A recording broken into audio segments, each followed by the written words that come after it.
샬롬 2월 5일 수요일입니다.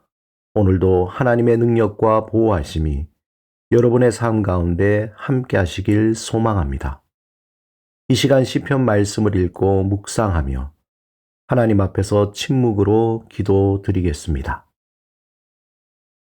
시편 4편 7절에서 8절. 주께서 내 마음에 두신 기쁨은 그들의 곡식과 새 포도주가 풍성할 때보다 더하니이다.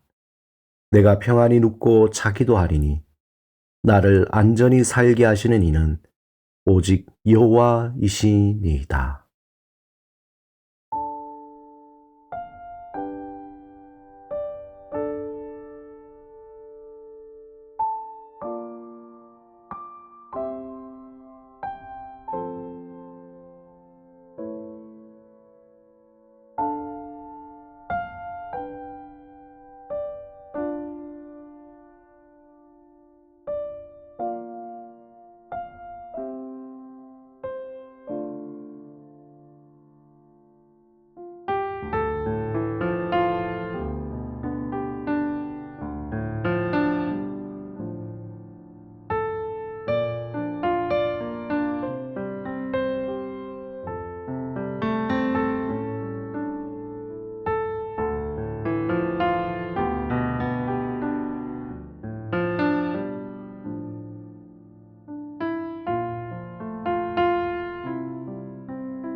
오늘 하나님이 우리에게 주신 말씀은 잠언 2장 7절에서 9절입니다.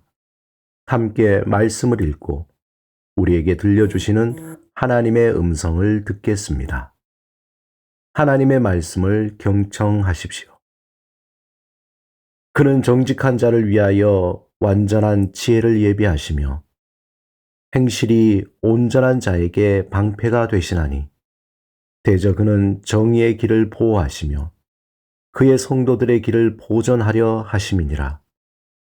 그런즉 내가 공의와 정의와 정직 곧 모든 선한 길을 깨달을 것이라. 1914년 영국의 탐험가 어니스트 셰클턴은 남극을 횡단하기 위해 인듀어런스호를 타고 출발했습니다. 하지만 그 여정은 순탄치 않았습니다. 그들의 배는 두꺼운 얼음에 갇혔고 결국 부서지면서 침몰하고 말았습니다. 무려 90cm 두께의 얼음 위에서 28명의 탐험대원들은 2년 동안 생존해야만 했습니다. 식량은 부족했고 남극의 혹독한 추위와 강풍 속에서 생존 확률은 거의 없었습니다. 그러나 셰클턴은 지혜로운 판단과 리더십으로 대원들을 이끌었습니다. 절대 공포에 빠지지 않았고 식량을 나누고 이동 경로를 신중히 선택했습니다. 결국 28명 전원이 살아남게 됩니다. 비슷한 시기, 비슷한 상황에서 다른 탐험대들은 거의 전멸했지만 셰클턴과 그의 대원들은 살아남았습니다. 그들이 살아남은 이유는 단순한 용기만이 아니라 지혜로운 선택을 했기 때문입니다. 오늘 본문 7절에서 8절에 하나님은 지혜를 찾고 의지하는 사람들을 보호하십니다.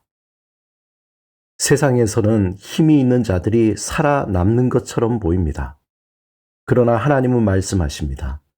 정직한 자, 하나님을 의지하는 자, 지혜를 따르는 자가 보호를 받는다 말씀하십니다. 남극 탐험에서도 무리하게 욕심을 내던 탐험대는 전멸했습니다. 반면 셰클턴은 신중하게 계획하고 대원들을 하나로 묶으며 환경을 파악하고 인내하며 살아남았습니다. 우리의 삶도 마찬가지입니다. 하나님께 지혜를 구하는 사람들은 보호받고 미련한 길을 선택하는 사람들은 결국 파멸하게 됩니다. 지혜는 단순히 지식을 많이 아는 것이 아닙니다.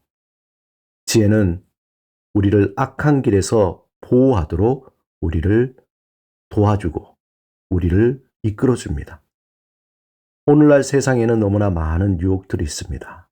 이러한 유혹들에서 이겨내고 또한 바른 길을 선택하기 위해서는 하나님의 지혜가 필요합니다. 하나님의 지혜를 따르는 사람들은 이런 유혹에서 벗어나게 됩니다. 탐험대가 얼음 위에서 살아났던 것처럼 우리도 세상의 위험 속에서 하나님의 지혜로 보호받으며 살아갈 수 있습니다. 우리는 거친 삶 속에서 살아남기 위해 여러 가지 방법을 찾습니다. 돈을 모으고 건강을 관리하고 좋은 인간 관계를 유지하려고 합니다. 물론 이런 것들도 중요합니다. 하지만 궁극적인 생존, 참된 보호는 하나님을 의지하는 삶에서 나옵니다. 지혜로운 사람은 하나님을 찾고 하나님의 말씀을 따릅니다. 미련한 사람은 자신의 힘만 믿고 잘못된 길을 선택하게 됩니다. 여러분은 어떤 삶을 살고 계십니까? 하나님의 지혜를 따르고 계십니까? 아니면 세상의 방법을 따르고 계십니까? 진짜 살아남을 사람은 하나님의 지혜 속에서 거하는 사람들입니다. 그렇다면 우리가 어떻게 하나님의 지혜 속에서 살아갈 수 있을까요? 오늘 본문이 가르쳐 준 대로 하나님의 말씀을 마음에 품고 삶 속에 스며들도록 묵상하는 것입니다.